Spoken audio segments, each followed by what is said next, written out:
Episode 6 नई चुनौती। College project room. माहौल में खामोशी। स्क्रीन पर अचानक जो मैसेज आया था उसने आकाश और अनन्या दोनों को चौंका दिया। नई चुनौती के लिए तैयार हो जाओ, तुम्हारा असली टेस्ट अब शुरू होता है। अनन्या की आंखें चौड़ी हो गई। उसने धीरे से कहा, आकाश, ये तो बिल्कुल फिल्मी लग रहा है। आखिर कौन भेज सकता है ऐसा मैसेज? आकाश ने भौहें चढ़ाईं, चेहरा गंभीर था। मुझे नहीं लगता ये मजाक है, इसमें कोई अजीब सी सच्चाई छिपी हुई लग रही है। अनन्या की उंगलियां कांप रही थीं। उसने स्क्रीन के शब्दों को बार बार पढ़ा। टेस्ट? कौन सा टेस्ट? और क्यों सिर्फ हमें ही चुना गया है? रिया की एंट्री और तंज। तभी दरवाजा खुला और रिया अंदर आई। अरे वाह, क्या सीक्रेट मीटिंग चल रही है यहाँ? उसने हल्की मुस्कान के साथ कहा। आकाश ने तुरंत स्क्रीन उसकी ओर मोड़ी। रिया ने पढ़कर हल्की सीटी बजाई। वाह, तो अब तुम दोनों पर कोई सीक्रेट मिशन है। लगता है अब कॉलेज लाइफ और भी दिलचस्प होने वाली है। अनन्या ने घबराकर पूछा, रिया, क्या तुम्हें कुछ पता है इसके बारे में? रिया ने कंधे उचका दिए। नहीं डार्लिंग, लेकिन जो भी है मजेदार है। उसकी मुस्कान में हल्की सी शरारत और रहस्य दोनों थे। पहली चुनौती का आगाज। तभी स्क्रीन पर एक और मैसेज उभरा। Clue number 1।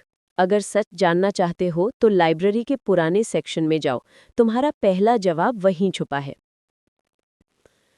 अनन्या का दिल जोर जोर से धड़कने लगा। लाइब्रेरी का पुराना सेक्शन? लेकिन वो तो सालों से बंद पड़ा है। आकाश ने गहरी सांस ली। तो हमें वहीं जाना होगा। शायद वहीं से इस रहस्य की शुरुआत होती है। रिया ने हल्की हंसी में कहा, best of luck love birds. मुझे यकीन है ये एडवेंचर तुम दोनों को और करीब ले आएगा। उसकी बात पर अनन्या के गाल लाल हो गए और आकाश ने हल्का सा खांसकर नजरें फेर ली। लाइब्रेरी का सफर। कॉरिडोर में दोनों साथ चल रहे थे। बाहर शाम ढल रही थी। हल्की सुनहरी रोशनी खिड़कियों से भीतर आ रही थी। अनन्या ने धीरे से कहा, आकाश, मुझे डर लग रहा है। पता नहीं वहां हमें क्या मिलेगा। आकाश ने उसके कदमों की चाल धीमी होती देख कहा, डरने की जरूरत नहीं है, मैं हूं ना।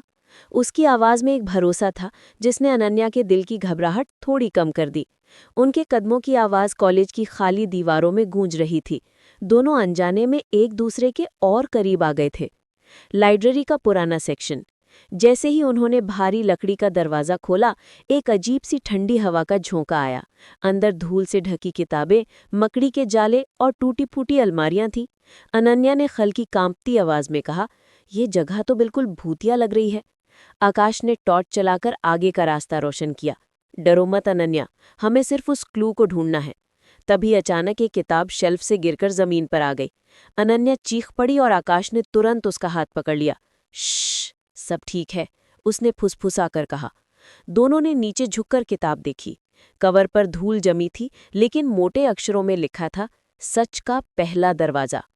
अनन्या की सांस अटक गई। क्या ये वही क्लू है जिसकी हमें तलाश थी, या किसी और रहस्य की शुरुआत? दोनों की आंखें उस किताब पर जमी थी और दिल में सवाल कि ये किताब उनके लिए नया सच खोलेगी या नई मुश्किलें। कॉलेज का मैदान अब धीरे धीरे खाली हो रहा था। सूरज की रोशनी नरम पड़ गई थी और हल्की ठंडी हवा चल रही थी। आरव और सिया दोनों कैंटीन के पास वाले बेंच पर बैठे थे। आरव ने बैग साइड में रखा और मुस्कुराते हुए बोला, तो अब सच सच बताओ, तुम इतना क्यों हंस रही थी उस क्लास में? मैंने कोई मजाक उड़ाया था क्या?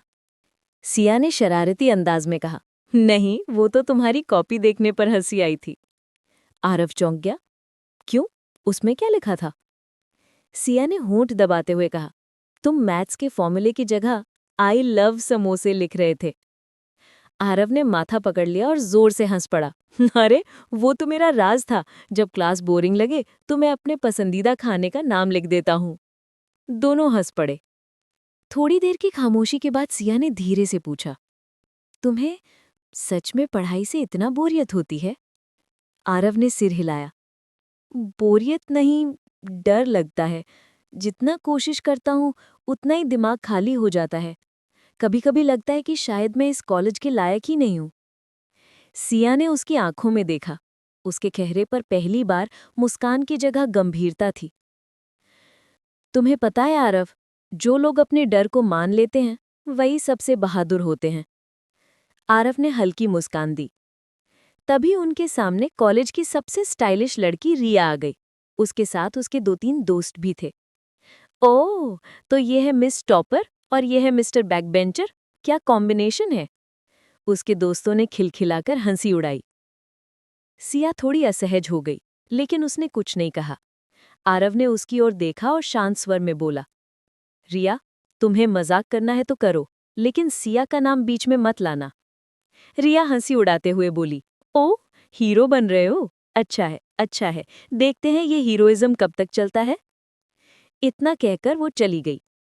सिया ने धीमे स्वर में कहा, तुम्हें झगड़ा नहीं करना चाहिए था। आरव ने सिर झुका लिया। मैं झगड़ा नहीं कर रहा था, बस मुझे अच्छा नहीं लगा जब उन्होंने तुम्हारा नाम लिया। सिया उसे चुपचाप देखती रही। उसके मन में एक अजीब सी गर्माहट महसूस हो रही थी, जैसे किसी ने उसकी चुपचाप रक्षा की हो। अचानक कॉलेज का घंटा बजा और शाम की क्लास का समय हो गया। सिया ने कहा, चलो, लेक्चर के लिए देर हो जाएगी। दोनों उठकर क्लास की ओर चल पड़े। लेकिन अब दोनों के बीच कुछ बदल चुका था। सिया के मन में बार बार गूंज रहा था, उसने मेरी रक्षा की, क्यों?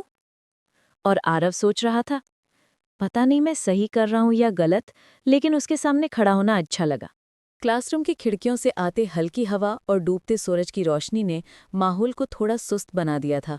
सब अपने अपने नोट्स खोलकर बैठे थे, लेकिन आरव और सिया की निगाहें बार बार एक दूसरे की ओर उठ रही थी। आरव ने धीरे से अपनी कॉपी उसके पास सरकाई। कॉपी पर छोटे अक्षरों में लिखा था, थैंक यू।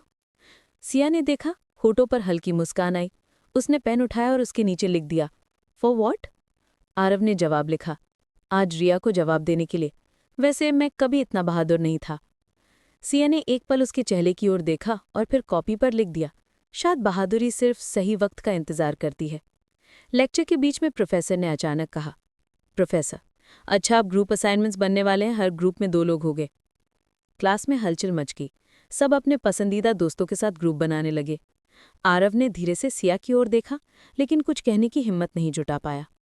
उसी वक्त प्रोफेसर ने नाम पढ़ा, सिया और आरव, एक ग्रुप। दोनों की आंखें आपस में टकराईं, दिल की धड़कन जैसे एक पल के लिए रुक गई। लेक्चर खत्म होने के बाद बाहर निकलते वक्त रिया उनके रास्ते में खड़ी थी। रिया, वाह, किस्मत भी देखो, बैकबेंचर और टॉपर अब पार्टनर भी हैं। चलो, अच्छा है, टॉपर का काम हो जाएगा और बैकबेंचर पास हो जाएगा।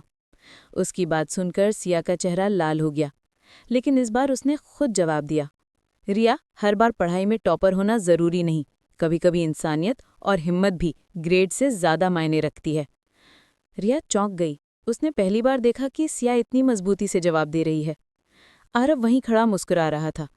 बाहर लॉन में आते ही आरव ने कहा, आज तो तुमने मुझे भी हिला दिया। जिस सिया को मैंने हमेशा किताबों में गुम देखा था, उसने रिया को ऐसी क्लास लगा दी। सिया हंसती, कभी कभी चुप रहना कमजोरी नहीं होता, लेकिन जब वक्त सही हो तो बोलना जरूरी है। आरव ने धीरे से कहा, शायद तुमसे बहुत कुछ सीखना बाकी है। उसी वक्त कॉलेज का गार्ड आया और बोला, स्टूडेंट्स, ध्यान रहे, कल कैंपस में कल्चरल फेस्ट की मीटिंग है, सबको आना अनिवार्य है। आरव और सिया ने एक दूसरे की ओर देखा। दोनों को अंदाजा नहीं था कि ये कल्चरल फेस्ट उनकी जिंदगी की सबसे बड़ी मोड़ लेकर आने वाला है। कॉलेज के ऑडिटोरियम में हलचल थी। चारों ओर पोस्टर लगे थे, cultural fest, making of memories. Students groups में बंटे हुए तैयारी कर रहे थे, कोई म्यूजिक रिहर्सल, कोई डांस, कोई डिबेट। आरव और सिया को भी एक ही ग्रुप में रखा गया था। उनका काम था स्टोरी ड्रामा प्रेजेंटेशन। तैयारी का पहला दिन। सिया स्क्रिप्ट के पन्ने पलट रही थी जब आरव उसके पास आया। आरव मुस्कुराकर, टॉपर जी, मुझे याद दिला दो कि ये ड्रामा पढ़ाई की तरह डिफिकल्ट तो नहीं होगा। सिया हंस पड़ी। सिया, बस डायलॉग याद रखने हैं, उतना ही मुश्किल है जितना मैथ्स का इंटीग्रेशन। आरव, तो फिर तो मैं फेल ही मान लो। दोनों की हंसी गूंज उठी। रिया की चाल। उसी वक्त रिया पास आई। रिया, अरे वाह, बैकबेंचर और टॉपर एक साथ। लेकिन सिया, ध्यान रखना, तुम्हारे पार्टनर को तो डायलॉग ही याद नहीं होंगे। आरव ने कुछ बोलने की कोशिश की, लेकिन सिया ने तुरंत कहा, सिया, तेजी से, रिया, हर इंसान का टैलेंट अलग होता है, और वैसे भी कभी कभी बिना पढ़ाई के भी इंसान स्टेज पर सबसे चमक सकता है।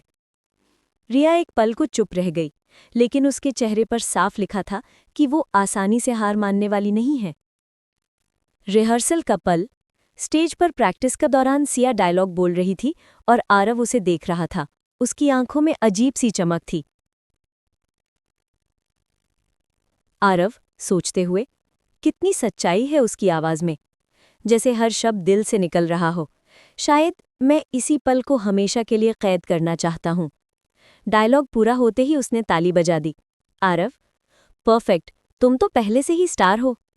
सिया हल्के से मुस्कुराई, लेकिन उसके दिल की धड़कनें तेज हो गई। Unexpected mode. अचानक प्रोफेसर ने घोषणा की, प्रोफेसर, स्टूडेंट्स याद रहे, ड्रामा का फाइनल परफॉर्मेंस पैर नहीं ट्रायो में होगा। हर टीम में एक और मेंबर जोड़ा जाएगा। लिस्ट पढ़ी गई। आरव, सिया और रिया, तीनों की आंखें आपस में टकराईं। आरव और सिया समझ गए थे कि ये सिर्फ स्टेज परफॉर्मेंस नहीं, बल्कि उनकी दोस्ती और रिश्ते का सबसे बड़ा इम्तिहान बनने वाला है। सिया के चेहरे पर हल्की चिंता थी। आरव के दिल में सवाल था कि क्या रिया इस मौके का इस्तेमाल हमारे बीच दूरियां बनाने के लिए करेगी। लाइट्स धीमी हो गई और बैकग्राउंड में फेस्ट का बैनर चमक उठा।